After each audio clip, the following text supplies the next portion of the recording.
Why would anybody pay you an extra $10,000? Yeah, because it's in mint condition. Doesn't make a difference, my friend. You owe $79,000? Yeah. And it has an accident for $42,000? Yeah, that's what insurance paid. Yeah. Welcome to the channel. I've got some great clips today. A little bit of everything here. Negative equity, a guy wanting $10,000 more than his car is worth because it's in mint condition, and a few more, so make sure you stick around till the end. If you're new here, I'm Mike, and on this channel we talk about money, cars, avoiding debt, and keeping more of your paycheck. So if that sounds good, hit like, subscribe, and drop a comment. You owe $79,000? Yeah. And it has an accident for $42,000? Yeah, that's what insurance paid. Yeah. But why didn't they write off the car? For $42,000 there was an accident and they didn't write it off? Yeah, they just repaired it. I don't I know. wish you them to write it off, man. That's a crazy accident. What kind of accident? Was in the front? Yeah, it was the front, yeah. Holy crap. I don't know who the insurance adjuster was, but he should get fired. They should have wrote off the car. Initial estimate was around, I think, 16, but then the body shop took it to 42. How do you go from 16,000 to 42,000? That's insane. You know, they should be out of business, these guys. They're scamming everybody. That's just crazy. Imagine owing 40 grand more than it's worth on a Mustang that's already been in a wreck. You're basically stuck paying crazy money for a car that took a huge hit in value the second it got smashed. No one's going to pay anywhere close to what you owe. So you're just throwing cash at a car that'll never be worth it. Yeah, it was body shop, like. It's even worse. People think they're more professional, but they're not. Listen, 2024 Mustang GT Premium with a $42,000 accident, if I'd have to guess, it's probably worth like $30,000. 30?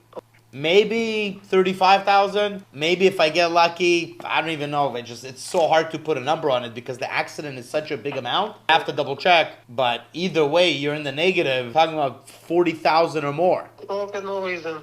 I'll just keep it then. Unfortunately, it doesn't seem like you have many other options, my friend. Thank you. I wish you the best of luck. So first it's quoted at 16 grand to fix, and when it's all said and done, it's exploded to $42,000. Now it looks like the shop's repairs have kept it from being written off, when it probably should have been totaled. Instead of an insurance payout, he's stuck with a Mustang that's worth way less than he owes. And he probably still has to make huge monthly payments on a car with a wrecked history. Kind of sounds like a scam where he's left holding the bag. Is there a number you're hoping to get for the car? I'm thinking of near about 45. You're way, way, way off.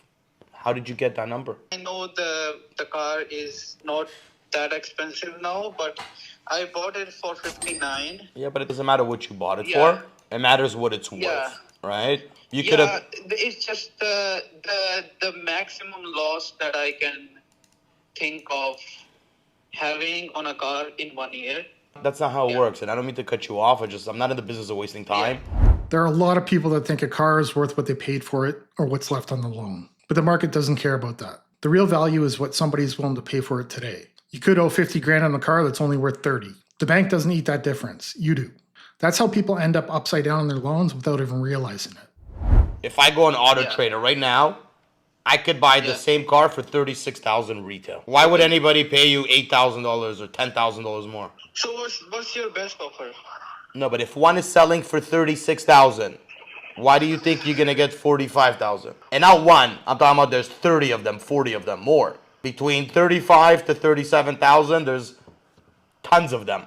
Why would anybody pay you an extra $10,000? Yeah, because it's in mint condition. Doesn't make a difference, my friend. Your car's worth maybe at most 34,000. It's not worth That's more. the maximum. That's the maximum you can do. That'd be the most. He thinks his car should be worth an extra 10 grand just because it's in mint condition. But that's not how the market works. Buyers don't pay a premium just because you babied the car. They pay what similar models are actually selling for. You can keep it spotless, garage kept, and detailed every weekend. But the market price is market price. Wanting $10,000 more just because it's perfect is never going to happen. $1,000 out of pocket, and the guy's paying it. The car's worth 40 tops. We gave you a very strong number off the bat. I understand that, but that's way too low for me, man. It's 30,000 is way too much to pay, right? I understand. I get that you owe 70,000 and your car's worth 40, but unfortunately, that's not something to do with us, right? Like I get it, it's way too much for you to pay, but ultimately, the price that I'm giving you is based on the market price. I'm giving you all the money for it.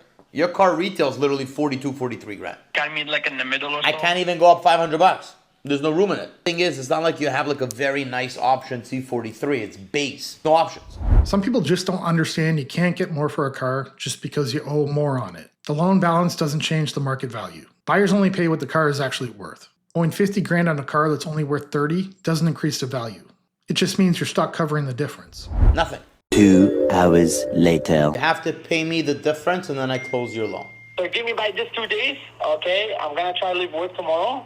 I'm gonna go to the bank and try to get this done. And just maybe like in 2 days, I'm gonna give you a shot and we can get it done with. Did you add kilometers in the vehicle? 60,700. That's fine. It's not a big difference. Yeah. Gonna get the deal done? Yeah, I'm gonna get it done with. Okay, basically, yeah, you're gonna pay the 30 grand out of your pocket, then it's a done deal. It's a finance, right? So I learned my mistakes. People do mistakes and shit, right? So, yeah. 100%. Spending 30 grand on this is just a huge financial mistake, and it's one he's going to have to learn from the hard way.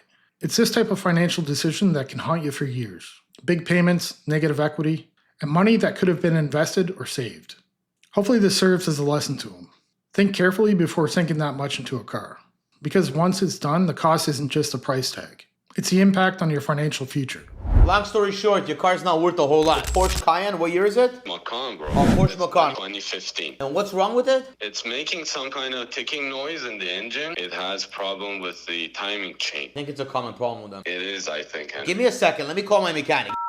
Oh, you got a minute? Yes. So I'm talking to one of your paisanos. He got a 2015 Macan, and he goes, there's like a ticking noise with a timing chain issue. I think it's a common problem with that. Yes, very common problem. How big of a job is it? We have to swap the engine. Oh, you gotta change the engine. It's about to be like completely gone. It's like, I don't know, like 60% gone. This guy's got a 2015 Porsche with a serious engine problem and he's trying to sell it. The car needs a full engine replacement that's going to cost a fortune. And it's never going to be worth as much as you might hope.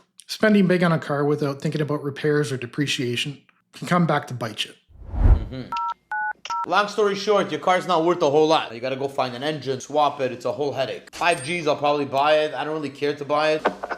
Well, you're way off. Me and you were way off. I'm not way off. You might be way off. I'm definitely on. I'm still exploring. You tell me Well, proper, listen, you're that's not all I Christopher got. Columbus. Give me a proper number and we'll work together. I gave you a number. You don't like the number. Usually that's how it works. I Not give you a at all. number, you don't like it, you come back with a number. You want 7,000? If you have more than that, I don't want you to rip me off. That's what Very it is. suspicious. I'm hoping for 16. You're out to lunch. If I swap the engine or rebuild the engine and have it good, My guy basically said you have to swap it. you can swap it or rebuild it, Henry. You can do both. Trying to get 16 grand from a dealer for a car that needs a full engine replacement is never going to happen. Overestimating a car's value can wreck your finances. Thinking you can recoup what you owe or more on a broken car is exactly the type of mindset that leads to negative equity and long-term money problems. I'm going to end the video here and ask you to hit that like button, drop a comment, and consider subscribing. See you in the next one. Bye. Why would anybody pay you an extra $10,000? Yeah, because it's in mint condition. Doesn't make a difference, my friend. You owe $79,000? Yep. And it has an accident for $42,000? Yeah, that's what insurance paid. Yeah.